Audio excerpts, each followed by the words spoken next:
Perspective on the magnitude of the CTA mess, we've highlighted the portions of the red, brown, and purple lines here affected by the stopped trains. You can see it's much of the north side.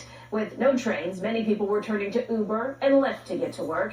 They encountered yet another problem. CBS 2's Sabrina Franzo reports on the outcry over surge pricing. Surge pricing. It's a regular commute on the red line behind me after massive headaches this morning, but some good news for those who had to pay surge prices on rideshare. Uber says they're going to reimburse those riders for those surge rates. But for drivers who had to accept those rides, they're left wondering what happens to them.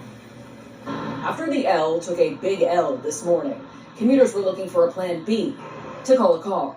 They saw a big surge in pricing. This tweet shows over $55 to get downtown from the north side, 5 miles for almost $60, and XL for $83. You passengers are being ripped off and us drivers are being underpaid. Lenny Sanchez is a former rideshare driver himself and now an advocate for other drivers. He explained how surge pricing works for him and his colleagues. He got a flat rate offer of like $6, $7.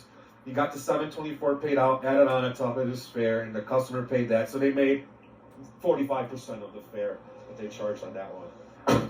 Drivers say when there is a surge, they do make more money, but compared to what the customer pays, it's not nearly the percentage that they were getting before. I would have made $28 on this. The driver is literally making $10 less than they would have in the past, and the same exact fare. This type of map is what drivers see when they accept rides based on a flat surge price. But paying out the drivers a flat amount. Advocates like Lenny are pushing for an ordinance that would standardize surge pricing so drivers see more of the profits. A cap on the surge, because not only are we being underpaid, but as passengers, you guys are being ripped off as well, too. There's one ordinance like this on the table, but it's yet to be scheduled for a committee hearing since it was introduced in February. And again, Uber says they're going to refund riders the difference between their surge and regular price. So first they try, right? Remember when they stole your tips? Then they get caught. And then they reverse course and try to cover up and try to pay out. But they always try. They'll always try.